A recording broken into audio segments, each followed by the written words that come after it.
Este podcast pertenece a la red Podcast SN.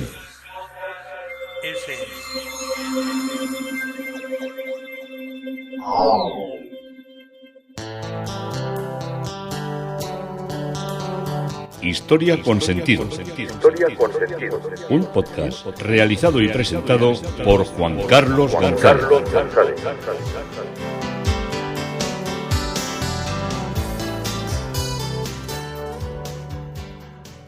Un saludo a cuantos me escucháis a través de las redes sociales, de Facebook, de Twitter, de mi página web Historia con Sentido y en la red de Podcast SM.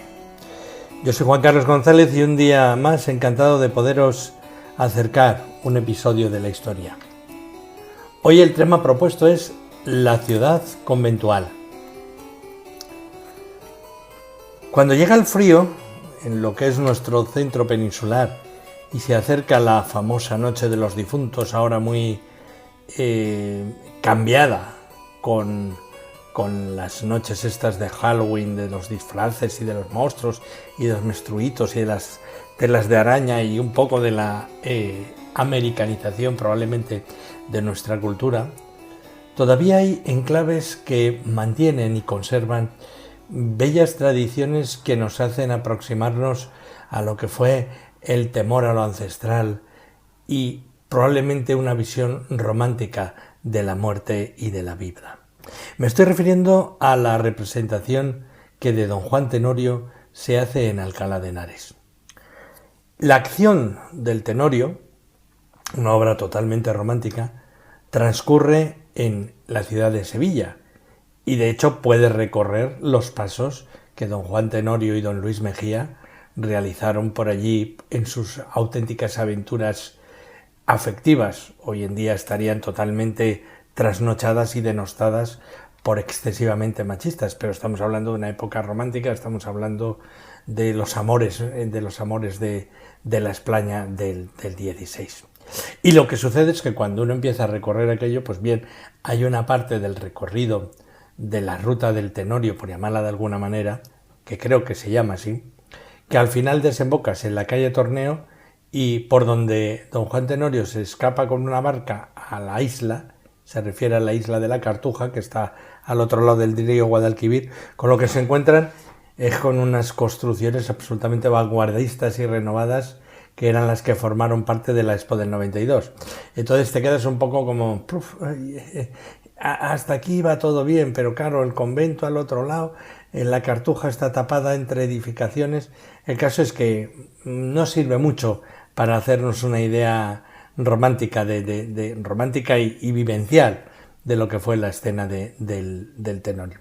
Así que una de las maneras de vivir lo más bonitas que hay es la representación que se hace cada año el día anterior al 1 de noviembre, el Día de los Difuntos, en la ciudad madrileña de Antequera.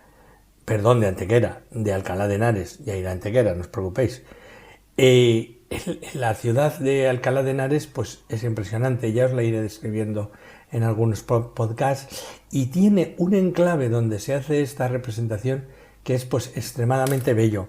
Estamos hablando de la Huerta del Obispo, que es como un jardín, no tiene nada que ver de huerta, donde está el Palacio Episcopal y donde está prácticamente la mayor parte del perímetro de la muralla exterior restaurada, perfectamente restaurada, que va desde los siglos XIII al XV, que rodea esa parte y que tiene la suerte de que no tiene edificaciones ni por la parte exterior ni por la parte interior. Es una representación, yo hace unos cuantos años que no está, pero era gratis, o sea que concentraba muchísima gente. Además el Ayuntamiento de Alcalá de Henares te regalaba un libreto y siempre procuraba traer a compañías que fueran compañías de peso para poder hacer la representación. La representación tenía varios escenarios, lo que hacía que los asistentes nos tuviéramos que mover de una parte a otra parte de la muralla, así que a veces igual te tocaba en primera fila en uno de los escenarios y en el siguiente estabas bastante atrás, y así sucesivamente conforme se iba moviendo la acción. Pero claro, el incomparable marco de lo que era de lo que era una muralla iluminada con gran gusto y un sonido casi perfecto, perfecto, pues acompañaba mucho a la representación. Hay siempre una dificultad por las fechas, que en los valles de estos ríos, pues por la noche hace muchísimo frío, hay cierta humedad y entonces tienes que ir bien abrigado, tienes que ir con un gorro para la cabeza para poderte tapar, porque el frío, ya te digo, suele ser algo intenso. La estética es, como os digo, es cuidadísima de todo, hasta los acomodadores y las acomodadoras, o sea, los que te van dando los folletos, van envueltos en antiguas capas ya castellanas, no de la época barroca, pero ni todo el ambiente, como os digo, es increíble. Y siempre me suelo sonreír mucho porque, curiosamente, digo, creo que fácil caía me estoy refiriendo a la historia de amor de Doña Inés con Don Juan de Muro, y digo, qué fácil caían estas monjas en manos de los seductores, de estos seductores de novela, ¿no?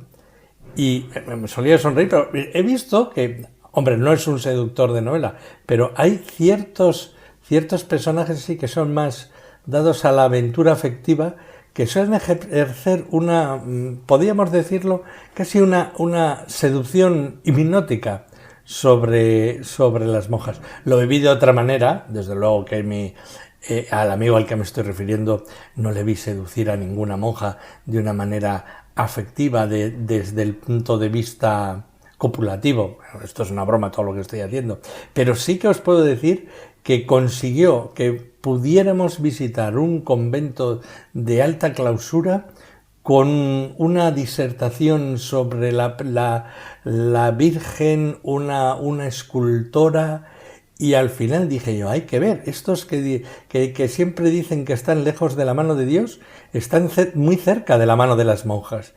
Así que esto me produjo una profunda sonrisa.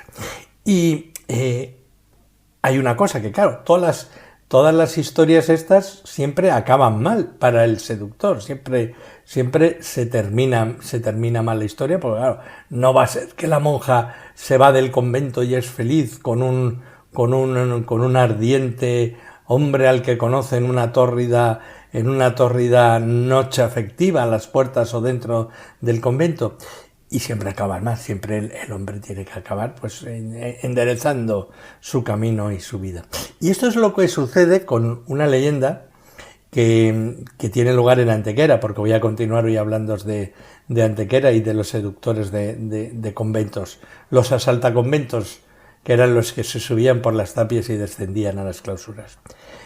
Bien, por 1680 residía en Antequera don Luis de Zayas, que era un hidalgo bastante bien conocido por su buena posición y por una vida aventurera que había llevado durante su mocedad.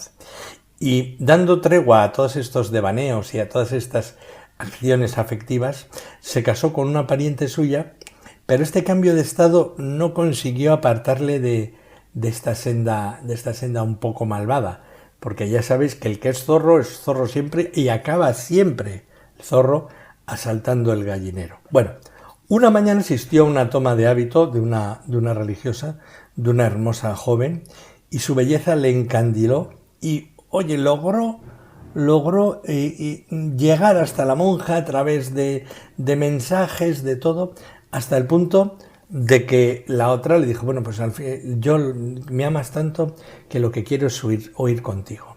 Y una noche, pues, provisto de la escala, fue al convento, trepó la escala y ya llegó hasta el jardín donde debía esperarla. Pero, ante la ausencia de que la monja no llegaba al jardín, decidió entrar a subir. Le ardía tanto el deseo que tenía ya por la profesa, no por la novicia, que decidió entrar en su búsqueda. Ella dormía sobre su lecho y al verlo se dejó llevar por el seductor. ¿Entendéis, no?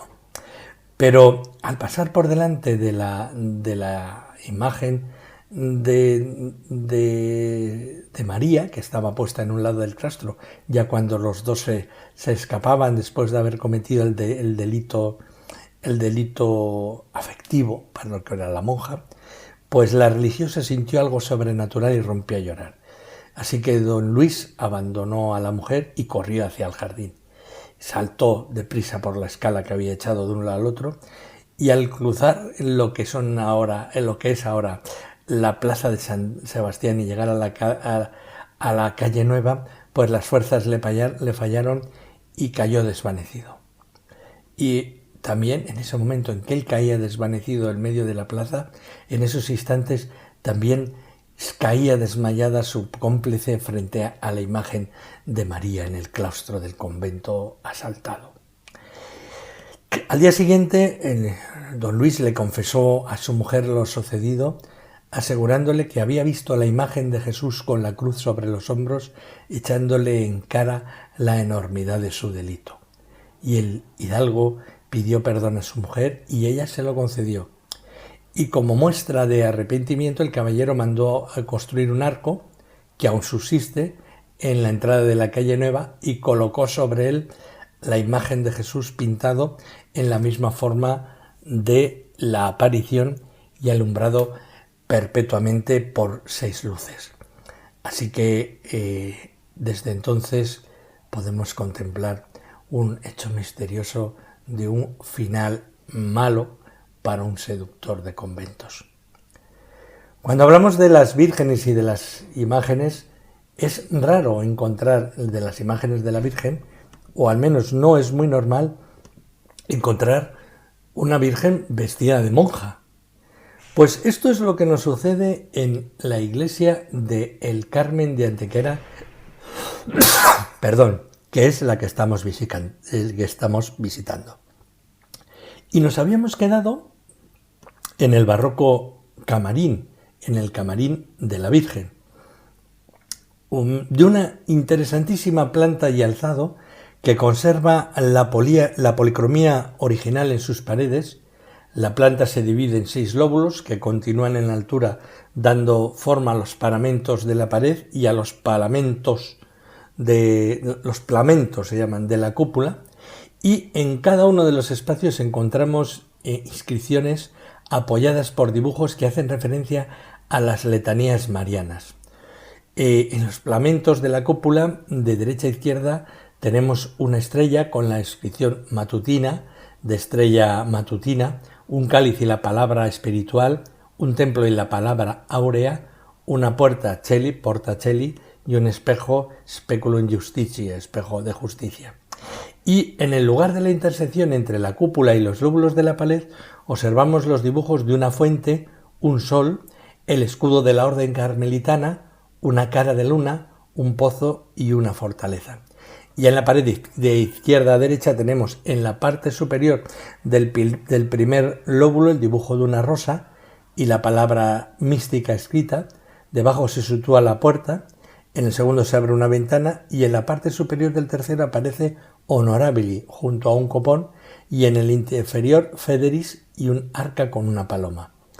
En el cuarto, en la parte superior, aparece Insigne Devotionis junto a un jarrón, en el inferior Eburnea como una fortaleza inexpugnable y en el quinto una ventana y en el sexto la inscripción Quasi Palma acompañada de una palmera y Quasi Cipresus acompañada de un ciprés. Toda la policromía que rodea la figura de la Virgen, que se sitúa dentro de un templete de brazos convergentes, y dicha figura es una imagen de vestir típica de la iconografía carmelitana, que viste con el hábito marrón, la capa blanca y cubre su cabeza con una mantilla y una corona de plata. Y en el brazo izquierdo, cuya mano lleva un cetro, porta al niño, mientras que en la mano derecha sostiene el escapulario del Carmen. Conviene señalar que la tradición afirma que el tipo iconográfico es de María con el niño y que es traído a Occidente desde el Monte Carmelo por la visión que tiene Elías de la mujer que llevaba en sus manos un niño que venía en la nube desde el fondo del mar tras la sequía. Y esta talla es atribuida a José Medina y en su origen acompañaba a un San Simeón Stock arrodillado, al ser este santo carmelitano a quien la Virgen entregó en una visión su escapulario para que acompañara en la buena muerte a todos los que se encomendaban a la Virgen del Carmen. Pues ya hemos visto también una virgen vestida de monja. Bien, seguimos con los retablos tan impresionantes. De los 3 retablos vamos a tratar ahora el retablo de San Elías. De los 3 grandes retablos de la Capilla Mayor, el primero que se construye hacia el año 1736 es el de San Elías, bajo la dirección del patriarca de la saga de la familia Primo, y se trataría, quien lo hace, de Mateo Primo. La base arquitectónica del retablo, que está en la parte del lado del Evangelio, completa la línea de Elías y se estructura en altura en 3 niveles. Sobre el banco del retablo, el primero y el segundo cuerpo, que se divide en tres calles o ejes, separadas en el primer caso por volutas y en el segundo por recargados estípites. Es un retablo que también está sin policromar, pero lo verdaderamente está sin policromar, aunque las figuras están policromadas. Pero lo que resulta sorprendente y verdaderamente original es el tercer cuerpo o ático del mismo, en el que en una enorme hornacina con dosel acoge a figuras que representan la conocida escena de Elías arrebatado a los cielos en un carro de fuego, que está recogido en la Segunda de Reyes 2:13. El tema de la ascensión al cielo de Elías alcanzó gran difusión, ya que se asemejaba a la ascensión de Cristo a los cielos, y contaba además iconográficamente con un precedente en el arte clásico, en la figura de Helios Apolo sobre un carro de fuego. Elías va vestido con un hábito carmelitano y se lleva al cielo sobre un carro tirado por 2 caballos, mientras levanta la mano derecha hacia Dios, con la izquierda le lanza, como si fuera un capote de un torero, le lanza la capa a Eliseo. Que también está vestido de carmelita, se encuentra arrodillado en el suelo, cegado por la visión del cuadro, de la talla del carro de fuego del que salen las llamaradas por debajo de donde va subiendo las ruedas y los caballos, y a Eliseo se le representa calvo, siguiendo la narración de la Segunda de Reyes 2:18-24, en la que cuentan que un grupo de mozalbeces se rieron de Eliseo por su calvicie. La ascensión de Elías se toma como imagen de la de Cristo, y de esta manera el prestigio y santidad del fundador del Carmelo aumenta, y la insistencia en este tema por parte de los carmelitas para representar a su fundador es evidente. Se trata del momento de que Elías deja como sucesor suyo, lanzándole la capa y mandándole su espíritu a Eliseo, y este será el eslabón de una cadena de santos carmelitas que serán los sucesores de Elías, los cuales marcarán una línea ininterrumpida desde el Antiguo Testamento, que era lo que la orden intenta resaltar. Ya lo vimos en el otro capítulo con todo lo que tenía de fuerte, de intenso. Del ático pasamos al cuerpo central, que en este caso no es el principal, pues al protagonismo lo tiene el ático. Hay un escudo carmelitano que nos sirve de intercesión entre ambos planos, y en la hornacina central hay una imagen de vestir de San Elías, que mantiene su brazo derecho en lo alto con una espada rizada y llameante, y con la mano derecha a nivel de la cintura sostiene un libro abierto. Se trataría también de una imagen de José de Medina. En las hornacinas laterales, a la derecha y a la izquierda, hay 2 santos con rostros jóvenes y muy expresivos. El primero de ellos sería San Ángelo de Sicilia, que vivió entre 1185 y 1220, que según la leyenda áurea habría llegado a la isla de Sicilia desde el Monte Carmelo, y que aquí murió en Licata, martirizado por los infieles que le traspasaron la cabeza con una espada. Así que así se representa aquí con una cimitarra curva clavada en su cráneo. El segundo sería San Andrés Corsino, con sus atributos episcopales. En el primer cuerpo, sobre el banco del retablo, entre 2 cornucopias que se sitúan en el centro de las calles laterales, advertimos en la calle central, bajo la figura de San Elías, un relieve en forma ovalada que representa el Carmelo, el monte Carmelo, y se reconoce sin dificultad la cueva, la montaña, la fuente, y con ello se sitúa a Elías en su monte Carmelo en la ciudad de Haifa. Rodeando a la izquierda y a la derecha del retablo se sitúan varios cuadros. A la altura del ático, una Magdalena penitente y una monja carmelita asceta. A nivel del cuerpo central, los cuadros de San Pedro y de San Pablo, y por encima del retablo, a mucha altura, un San Francisco de frente con la capucha, un San Alberto con capa blanca y lirio, y una Virgen con el niño y angelitos a sus pies, y otra Virgen Inmaculada situada sobre una bola del mundo. Dada la altura a la que se encuentran, son de difícil identificación. Yo más o menos, acercándome un poco con la cámara, con las fotos, es lo que he podido sacar. El siguiente retablo de la capilla mayor es el retablo del Cristo de las Penas. Este es el retablo del lado de la epístola. Es muy semejante al anterior, tanto en su base arquitectónica como en su profunda ornamentación, pero su estructura también se divide en altura en 3 niveles sobre el banco del retablo, y el primer y el segundo cuerpo se estructura en 3 niveles sobre el banco del retablo, y es el central mucho más ancha que las laterales. Dichas calles, al igual que en el retablo con el que hace pareja enfrente, se sitúan en el primer cuerpo entre protuberantes volutas y en el segundo entre grandes y recargados estípites. Juega con las volutas y con los estípites a la hora de organizar arquitectónicamente el entramado o tramazón de lo que va a ser el retablo. Sin embargo, la impresión que nos produce es otra, debido a que aquí se le resta importancia al ático y se le confiere todo el protagonismo al cuerpo central, el cual va a contener el camarín del Cristo de las Penas, en algunas descripciones confundido con un echeón, algunos le llaman el echeón, pero es Cristo de las Penas.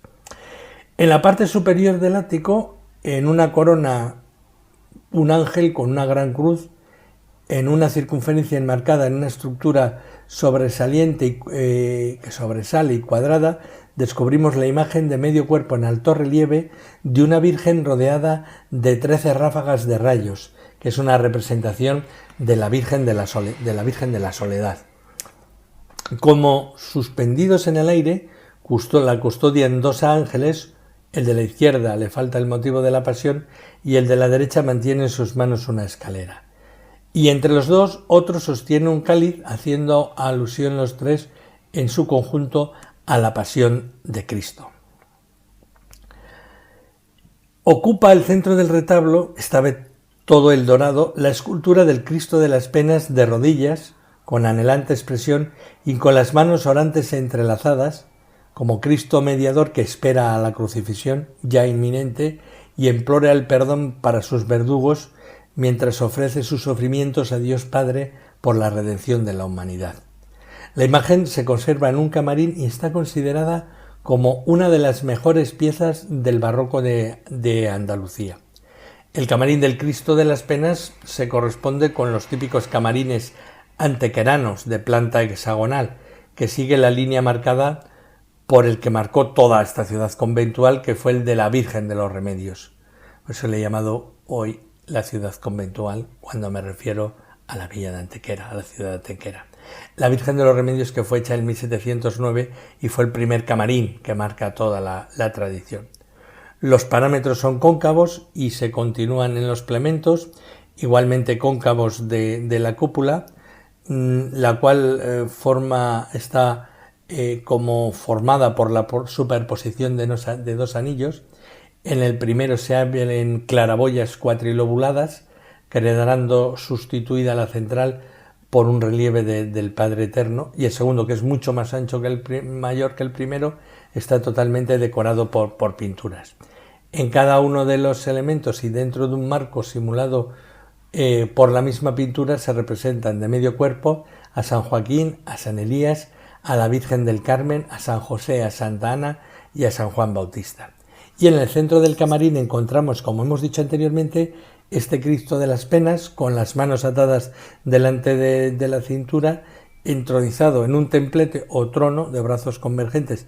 Y dicho templete, como el de la Virgen de la Victoria de la Virgen de la Victoria de Málaga. Ahora estamos hablando de otra pieza ubicada en distinta ciudad, porque la ciudad de Málaga también tiene increíbles obras de arte.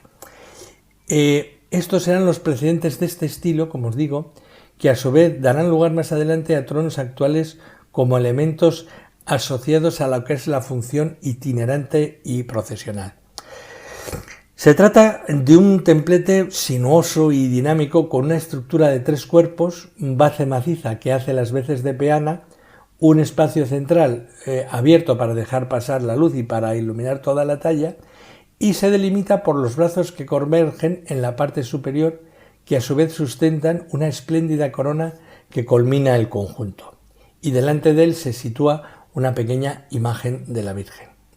El cuerpo principal del retablo se divide en 3 calles, en el centro el camarín y el Cristo de las Penas que hemos visto, y en las hornacinas de las calles laterales San Elesbán y Santa Efigia. Son 2 santos negros carmelitas, príncipes etíopes, y la postura de los cuales es análoga. Santa Efigia a la izquierda mantiene en la mano derecha a la altura del pecho un templo en llamas, y San Elesbán a la derecha soporta sobre la misma mano y la misma altura otro templo, mientras pisa con el pie izquierdo a un personaje del que solo vemos la cabeza de corona del rey y las manos atadas. Por estos atributos a ambos se les tiene por fundadores de conventos cuando llevan un templo, una construcción o una casa en la mano, y se colocan en el primer cuerpo sobre el banco del retablo, justo debajo de las hornacinas anteriores que contienen sendas pequeñas figuritas. De la izquierda sujeta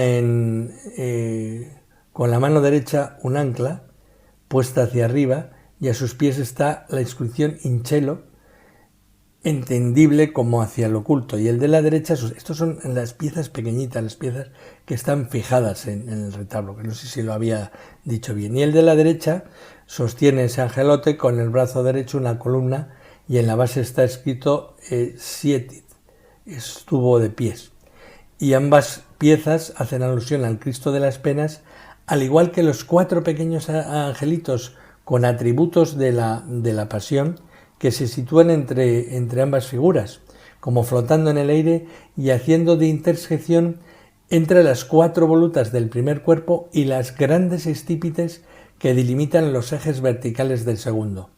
Portan de izquierda a derecha una escalena, una barrena, un martillo y una cruz, y merece resaltarse plásticamente por el contraste de su tamaño con respecto a la estructura sobre la que se asientan, y también por su gracia y por su delicadeza. Son muy atractivas de mirar. Este retablo se debe a Francisco Primo, hermano menor de Antonio Primo, y que lo realiza después de la muerte de su padre en 1740 y tras la de su hermano en 1750, y el taller antequerano de Francisco Primo permanecerá activo durante muchos años, aún vivía en 1771, produciendo retablos para Antequera y la zona de influencia. Las imágenes se tratarían de piezas de Diego Márquez y Vega. Y fuera del retablo, a la misma altura de la Virgen de la Soledad, se sitúan 2 cuadros, uno de ellos el de la izquierda, que guarda relación con el Cristo de las Penas, y se trata de Cristo azotado por los sayones, por los verdugos, y a la misma altura a la derecha un retrato de Santa Teresa. Y encima del retablo, simétricos en altura, con el retablo que hay enfrente y colocación con los cuadros existentes, sobre el retablo de Elías un obispo carmelita, debajo un San Sebastián, al otro lado un San Antonio de Padua y un santo carmelita. Destacar que en la parte más alta del lateral derecho, circundando la esfera, volvemos a encontrar los atributos de la Pasión de Cristo, la lanza, la esponja, la corona, los clavos, la barrena, las tenazas, el martillo, la parrilla, la cruz. Es toda como si dijéramos una obsesión por este tipo de cosas. Pasamos a la nave central, donde hemos contemplado al principio de nuestra visita el magnífico artesonado. Y hay una serie de pinturas, una serie mariana, las pinturas de la Virgen del Carmen, que comienzan en la nave central, y los lienzos de esta serie mariana se sitúan en la parte superior de las paredes de la misma, y se trata de 7 composiciones de amplias dimensiones con escenas relativas a la Virgen María. Cada uno de los 8 lienzos que forman parte de esta serie se encuentran dentro de un marco de estuco que se corona con frontón partido acabado en volutas, el cual acoge un jarrón y 2 pirámides terminados en bolas, también de estuco en el centro, y en los extremos del mismo también respectivamente bolas. Estos marcos se sitúan a lo largo de la parte superior de la pared de la nave central, 4 en el lado de la epístola y 4 en la pared del Evangelio, formándoos por parejas, 2 por pareja a cada lado, y separándoos por un hueco que alberga las ventanas. Falta un lienzo que ocuparía el quinto lugar. Ahí hay un cuadro puesto de algún personaje de los santos carmelitanos, pero no he descubierto quién es, o al menos no he sabido llegar a él. Se desconoce la datación y autoría, pero sus características lo sitúan en la segunda mitad del siglo XVIII. Los lienzos del lado de la epístola representan la concepción de la Virgen, con figura femenina vestida con el hábito carmelitano, la túnica marrón y la capa blanca, flotando en el aire y entrando en una estancia donde están sentados en la mesa un hombre y una mujer. A este primer cuadro se le reconoce como la Virgen con sus padres Joaquín y Ana. En el nacimiento de María vemos que la escena se representa en una estancia en la que aparece una figura femenina de cierta edad y vestida de blanco, situada sobre una cama. Se trataría de Santa Ana a la derecha, de lado y mirándola, un varón de edad con barba blanca que sería San Joaquín, y a los pies de la cama 2 muchachas jóvenes se disponen a secar a la Virgen recién nacida, después de haberla lavado, todo bajo la atenta mirada de Santa Ana, algo alzada para contemplar a la nueva criatura. Y a la izquierda 2 personajes cubiertos de capas que solo dejan ver su rostro, que contemplan todo lo que está ocurriendo. La escena de la purificación nos presenta el momento en que los padres de la Virgen, fieles a las tradiciones hebreas, entregan a su hija recién nacida, y el sumo sacerdote hace el acto de ser purificada.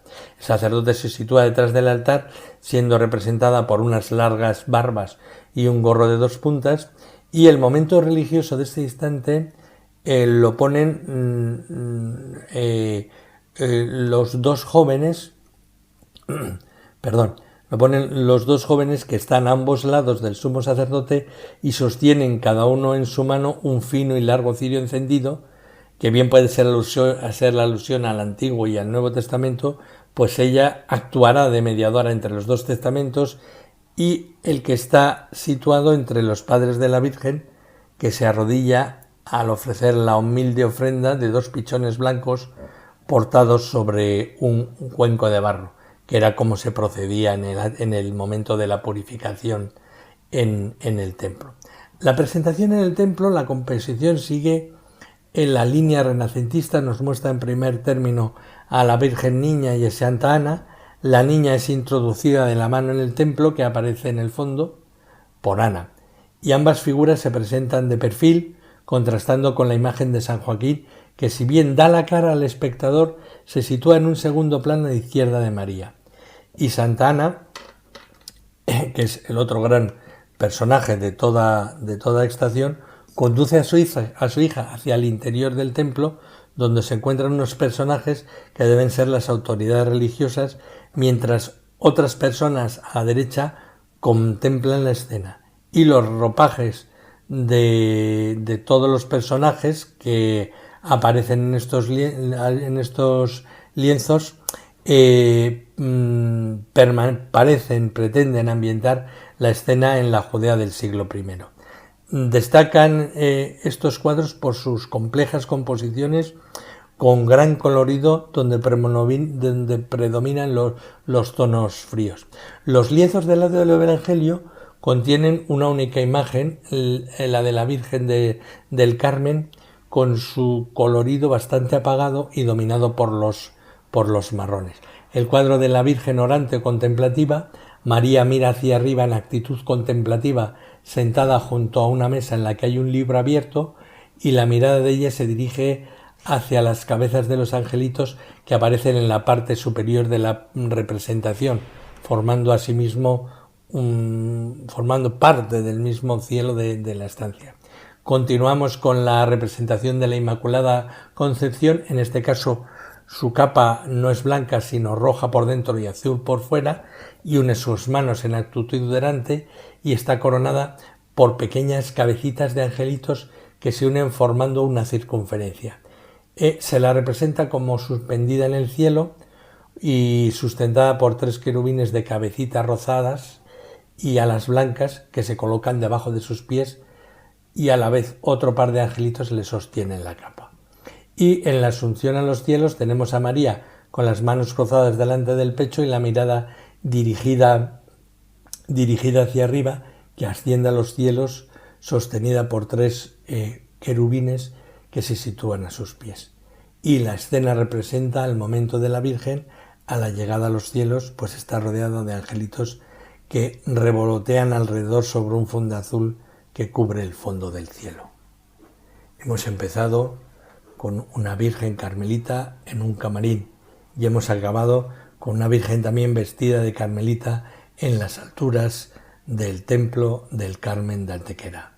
Antequera, la ciudad conventual. Un día más, encantado de haberoslo podido contar, Juan Carlos González.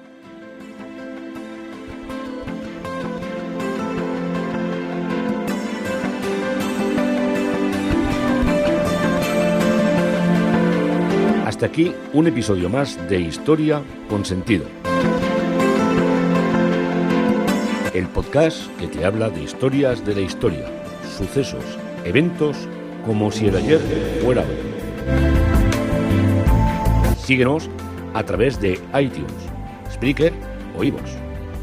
Contacta con nosotros por correo electrónico escribiendo a podcast@historiaconsentido.com. Nuestra web www.historiaconsentido.com. Y en Twitter nos encontrarás como @historiasentido. Este podcast pertenece a la red Podcast SM.